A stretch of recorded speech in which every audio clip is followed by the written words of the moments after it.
Rema hari ini, Yesaya 63 ayat 11.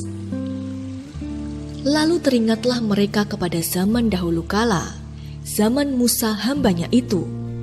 Di manakah dia yang membawa mereka naik dari laut bersama-sama dengan penggembala kambing dombanya? Di manakah dia yang menaruh Roh Kudusnya dalam hati mereka?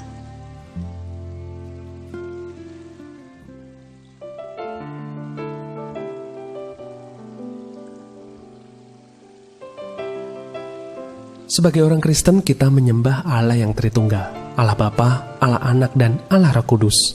Ketiganya adalah Esa atau satu adanya. Allah Bapa banyak terlihat perannya di Perjanjian Lama, sedangkan Allah Anak dan Allah Roh Kudus banyak terlihat perannya di Perjanjian Baru. Meskipun demikian, sebenarnya Yesus dan Roh Kudus juga beberapa kali muncul di Perjanjian Lama. Roh Kudus sebenarnya sudah ada sebelum dunia ada dan segala isinya tercipta, dalam Kejadian 1 ayat 1-2. Sama seperti dari semula, Allah Bapa ada dan menciptakan alam semesta, demikian pula Yesus dan Roh Kudus. Pada masa para rasul, Roh Kudus terlihat banyak melakukan manifestasi kuasanya. Karya Roh Kudus yang begitu besar kala itu adalah hari Pentakosta, saat Roh Kudus dicurahkan dengan luar biasa. Namun, ternyata pada masa Perjanjian Lama, Tuhan juga menaruh Roh Kudusnya dalam hati bangsa Israel. Betapa luar biasa peranan Roh Kudus dalam perjalanan bangsa Israel keluar dari Mesir.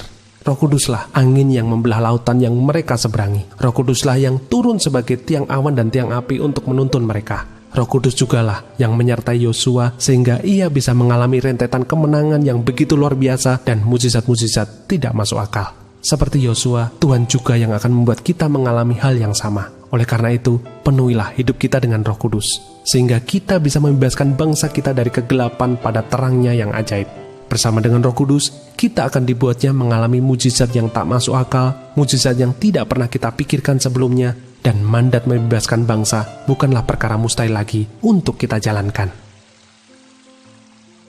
Bagaimana Anda mengetahui bahwa Roh Kudus sudah ada sejak Perjanjian Lama?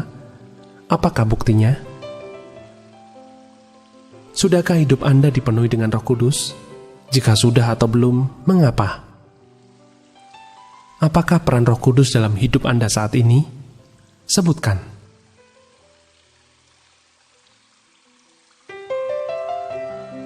Tuhan Yesus, kami percaya Engkau adalah Allah Tritunggal yang sama baik dahulu dan sekarang. Kami percaya Roh Kudus-Mu akan memenuhi kami saat ini seperti pada zaman Perjanjian Lama.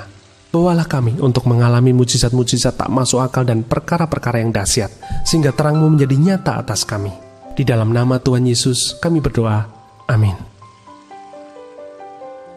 Roh Kudus bukan hanya ada di masa Perjanjian Baru. Dia sudah ada sejak zaman Perjanjian Lama.